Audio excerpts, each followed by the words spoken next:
साथ संगत जी, एक बार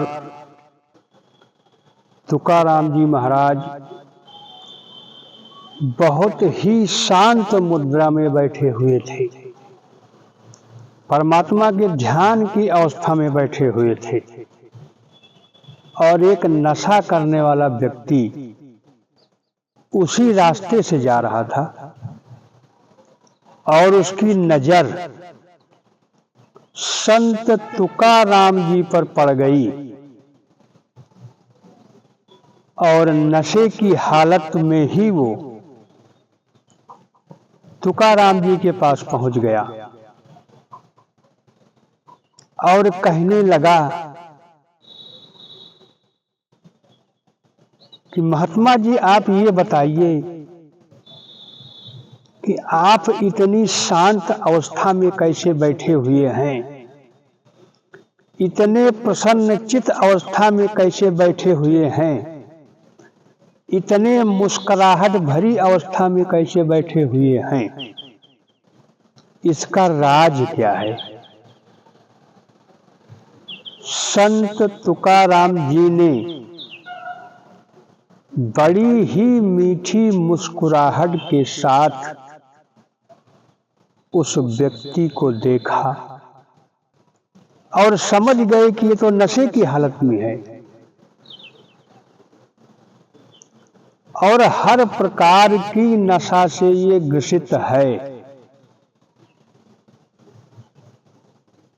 तो महात्मा जी सोचने लगे कि इसे ऐसा जवाब दिया जाए कि इसका स्वयं का जीवन सुधर जाए। संत तुकाराम जी ने कहा कि मैं अपने जीवन का राज तो नहीं बता सकता हूं, अपनी मुस्कुराहट का राज तो नहीं बता सकता हूं, लेकिन मैं तुम्हारी मलिनता का राज बता सकता हूं। तुम दुखी क्यों हो उसका कारण बता सकता हूं। तुम्हारे जीवन में क्या घटित होने वाला है उसको बता सकता हूं। वो व्यक्ति नशे की ही हालत में संत तुकाराम जी महाराज से कहा कि ठीक है हुजूर, आप मेरे ही भविष्य के बारे में बता दीजिए। संत तुकाराम जी महाराज ने कहा कि आज से ठीक 1 महीने में तुम्हारी मृत्यु हो जाएगी, यानी कि तुम शरीर को छोड़ दोगे। अब जैसे ही वो व्यक्ति संत तुकाराम जी के द्वारा ऐसे वचन को सुना, पूरी की पूरी उसकी नशा वहीं उतर गई और नशा उतरते ही वो संत तुकाराम जी महाराज के चरणों में गिर गया और गिड़गिड़ाने लगा कि प्रभु, मैं मरना नहीं चाहता हूं, मैं इस संसार के सुख वैभव को छोड़कर जाना नहीं चाहता हूं। आप संत हैं, महात्मा हैं, मेरे ऊपर कृपा कीजिए कि मैं इस शरीर को न छोड़ूं। संत तुकाराम जी महाराज ने कहा कि हानि लाभ जीवन मरण, और जस अपजस विधि हाथ, सुनहु भरत भाभी प्रबल, बिलखि कहो मुनिनाथ। संत तुकाराम जी महाराज ने उस व्यक्ति से कहा कि स्वयं जब भरत जी ने वशिष्ठ जी से पूछा कि प्रभु, आपके रहते हुए भैया राम को वन जाना पड़ा, आपके रहते हुए इतनी बड़ी घटना अयोध्या में घट गई, ऐसे कैसे हो गया? तब वशिष्ठ जी ने ये बात भरत जी से कही थी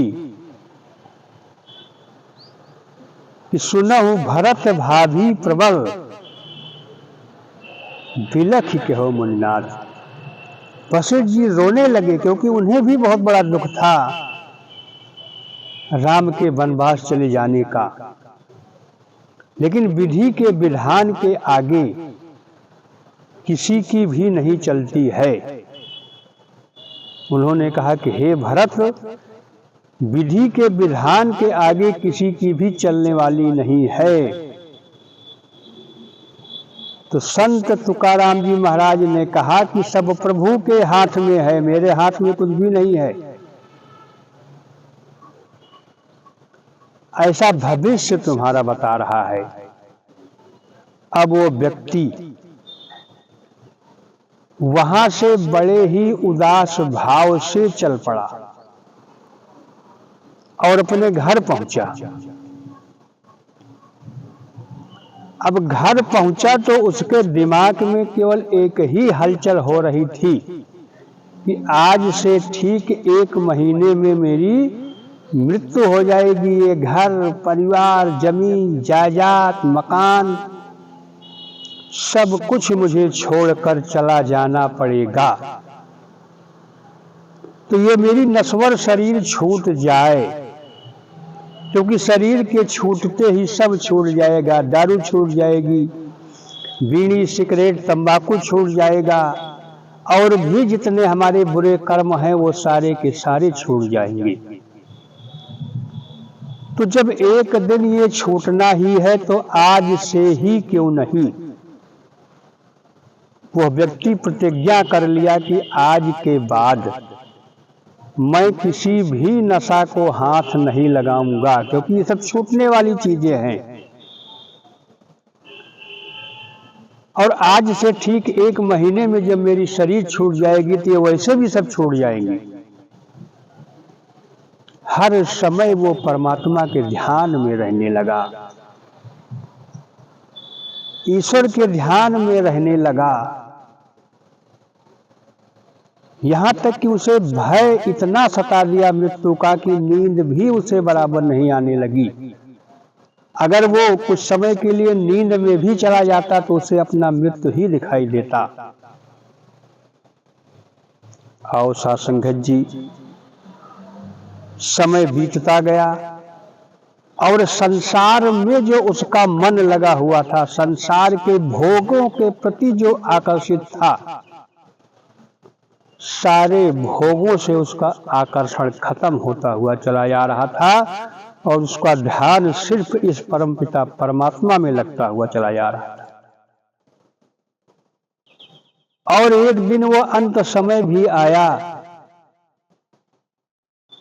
कि जब उसने विचार किया कि आज मेरी शरीर छूट जाएगी। उस दिन और भी वो राम के ध्यान में चला गया।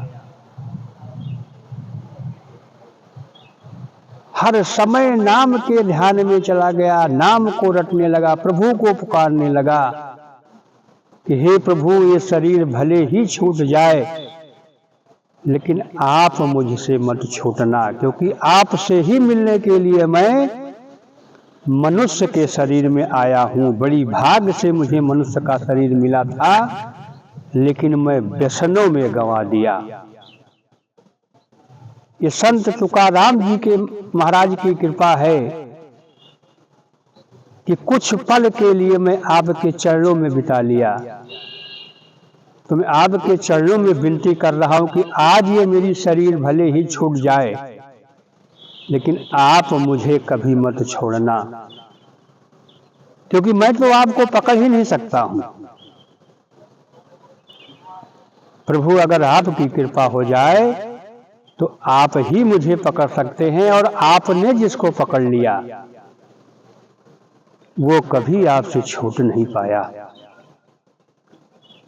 साथ संगत जी, पूरा दिन समाप्त हो गया, शाम भी हो गई। वो घड़ी के 12 बजने का इंतजार कर रहा था कि 12 बजे तक पक्का है मेरी शरीर छूट जाएगी। 12 भी बज गया, 1 भी बज गया रात का, 2 भी बज गया, 4 भी बज गया, लेकिन वो शरीर में ही था, शरीर उसकी नहीं छूटी और शरीर में रहकर भी वो परमात्मा में लीन था। सुबह हुई, भागते हुए वो संत तुकाराम जी महाराज के चरणों में पहुंचा और सीधा साष्टांग दंडवत प्रणाम किया और कहने लगा कि प्रभु, आपके कहने के अनुसार कल मुझे शरीर छोड़ देना था, लेकिन ये तो आश्चर्यजनक हो गया कि मेरी शरीर के साथ मैं आपके पास में आया हूं। संत तुकाराम जी महाराज ने कहा, यह 1 महीने का सफर तुम्हारा किस तरह से बीता, किस तरह से तुमने मृत्यु पर विजय प्राप्त की, वो बात मुझे बताओ। मरना तो तय था तुम्हारा, लेकिन तुमने विजय कैसे प्राप्त कर ली। सासंगत जी वो व्यक्ति संत तुकाराम जी महाराज के चरणों में बैठ करके कहने लगा कि प्रभु, जब से आप बताए तब से ये संसार के भोग विलास से मेरा मन एकदम तृप्त हो गया, हट गया और श्री चरणों में लग गया। ना मैंने 1 महीने में कोई नशा किया, न किसी भोग के पास में गया। सोते जागते उठते बैठते खाते पीते चलते फिरते हर समय इस प्रभु से ही अरदास करता रहा कि हे प्रभु, मुझे आप अपने श्री चरणों में जगा देना, मुझे पकड़ के रखना, मुझे छोड़ना मत। संत तुकाराम जी महाराज ने उस व्यक्ति की पीठ को ठोका और कहा कि धन्य है तू। और सासंग जी वो व्यक्ति विनती किया तुकाराम जी महाराज से कि प्रभु, मुझे अपना शिष्य बना लो। जैसे ही संत तुकाराम जी महाराज ने उसके विचारों के द्वारा ऐसी बात सुनी, तुरंत उसे गले से लगा लिया और मूल मंत्र दे करके अपने चरणों में बिठा लिया। वास्तव में सासंगत जी, जिसे गुरु अपने चरणों में जगह दे देता है, फिर उसे और भी किसी जगह की जरूरत नहीं होती है इस संसार में। तो आओ सासंगत जी, हमें इस दृष्टांत से एक सीख मिल रही है कि हम इस संसार में व्यसनों में फंसने के लिए नहीं, सदगुरु के चरणों में रहने के लिए आए हुए हैं, परमात्मा का ध्यान करने के लिए आए हुए हैं, परमात्मा में विलीन हो जाने के लिए आए हुए हैं। आज ये सदगुरु की कृपा है सासंगत जी की हम सभी को अपनी चरणों से लगा के रखा है, हम सभी की बाह को पकड़ के रखा है। हमारी कहाँ औकात है कि हम सदगुरु के चरण को पकड़ लें। आओ सासंगत जी, इसी तरह से निरंतर हमारा भी ध्यान सेवा में, सत्संग में, सुमिरन में लगा रहे, तो वास्तव में मुझे जो ये मनुष्य का जन्म मिला है वो सफल हो जाएगा। तो आज बहुत बड़ी कृपा है कि हम सभी को सत्संग में बैठने का अवसर मिला हुआ है, तो हम बैठें। शरीर भी बैठी है तो हम भी बैठें, क्योंकि सत्संग तो सार्थक होगी जब हम सत्संग में बैठेंगे। तो दास अधिक शब्दों का सहारा नहीं लेगा, इन्हीं शब्दों से आप संतों से इजाजत चाहता है। प्यार से कहिए, धन निरंकार जी।